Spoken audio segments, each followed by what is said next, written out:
Yo mga kabisyo, kamusta kayo dyan? Ito naman tayo para sa isang budulan na bike ride adventure. Pero biglang nabago ang plano. Dawilan ride lang kami.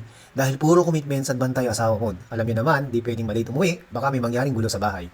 5:30 AM na nagsimula ang pagkakan sa Dawilan. Tapos, may nakitang takbo lang na event. Parang alay lakad pala, dahil enjoying the moment while walking. At eto na, ahon na naman sa Dawilan. Parang di nauubusan ang ahon dito. Hanggang sa mangyari ang hingal kabayo moment. Nakarating sa Mallorca Subdivision, pawang banayad na ahon lang, tapos ngiting tagumpay. Pero wait, may budol. Diretso upak na sana. Pero sa Buko Station, sarado pa. Kaya budol ride ulit. At eto, umabot kami sa Protasan. Papaya at ubas, bit-bit pang pangpasalubong para kay Mrs. Siyempre, sugol yan mga kabisyo. Pero di kami umabot ng upak. May commitments na, kaya balik na lang sa bahay.